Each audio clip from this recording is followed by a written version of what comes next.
This is Jamie Drummond for Good Food Revolution. I'm here with winemaker Angelo Pavan at Cave Spring in Jordan. How are you today, sir? Actually really well. I'm doing very well because we're starting our harvest tomorrow. Now tell me what you can about the 2013 vintage and where it's going.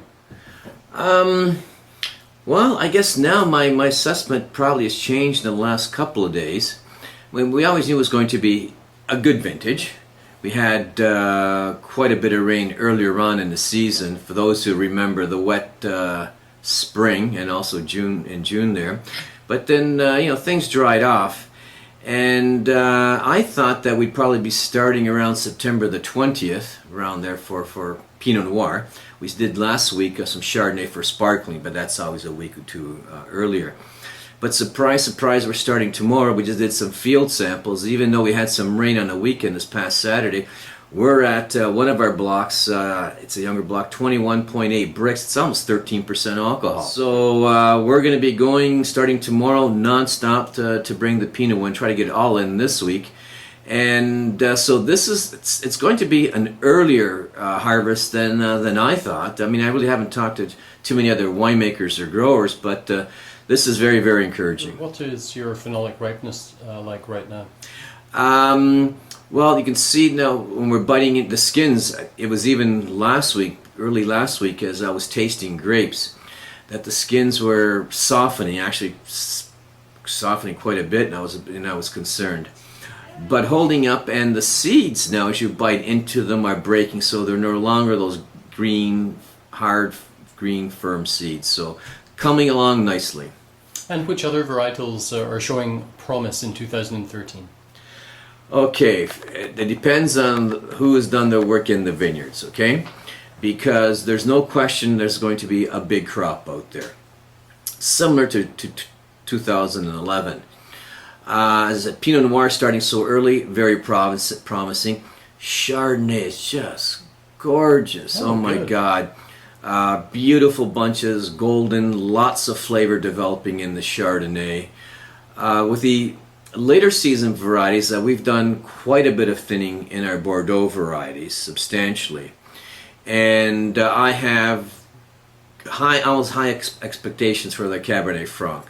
Given that we're already starting the harvest this week with Pinot Noir, we should be into Cabernet Franc by mid-October.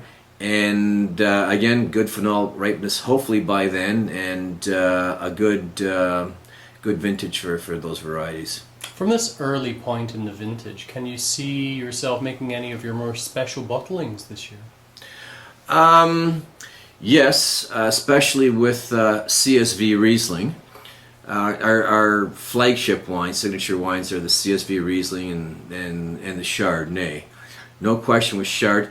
A bit early to tell with Riesling, but what we've done is in our old block of Riesling that was planted back in the 70s, we've done a fair amount of thinning.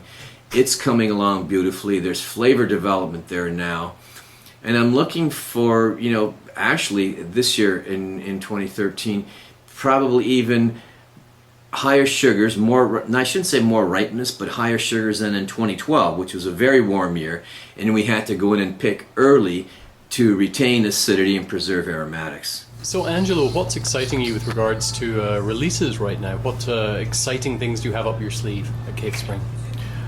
Oh, exciting things. Well, one is, it's the second vintage, but it's such tiny quantities that we've made, is a new Riesling. We're known for Riesling, but it's called the Adam Steps Riesling, and the 2012 is out right now, which has just come out. So the 2011, I think we just introduced it a few months ago, got a tremendous reception. But again, tiny quantity, so it didn't take long for the wine to sell out. So we're waiting to see, what the reaction is to this one. And exciting. I'm kind of old, I know the styles of my wines. I'm not experimenting all that much, though we are experimenting with our Chardonnays, Riesling, and Pinot Noirs. I mean, we want to be as natural as possible, so we're doing a lot of experimenting with natural fermentations and things like that, and we've had really great results so far. Now the Adam Step is a natural ferment. Yes, it is. And That's the Riesling we're talking about. that right? Adam Stubbs Riesling is, and you know, if you try it, you'll go, oh my God, because the purity of the Riesling. The problem with natural fermentation sometimes is you'll get funky wines. Okay, you won't get that, you know, that really vibrant varietal expression. Okay, the wines might be a bit flat, subdued, or whatever, dumb, but it's all there. I mean, it's just pure, pristine Riesling from our old block, and it's working. So I'm going to be doing more of it.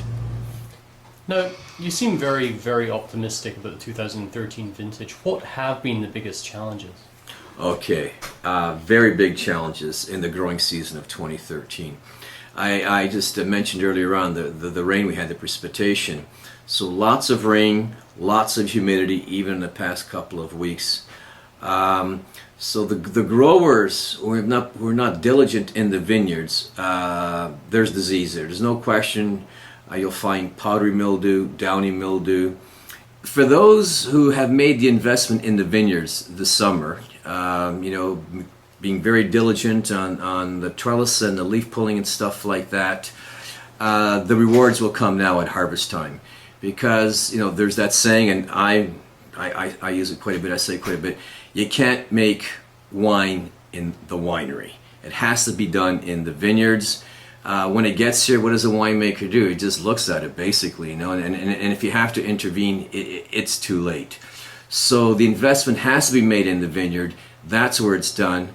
And for those who've been on top of it right through the growing season, I think they'll be pleasantly surprised and rewarded. Well, Angelo, thank you very much for joining us at Good Food Revolution today. We really hope that your harvest is fruitful to the nth degree, and we look forward to catch up with you very, very soon. Thank you, Jamie.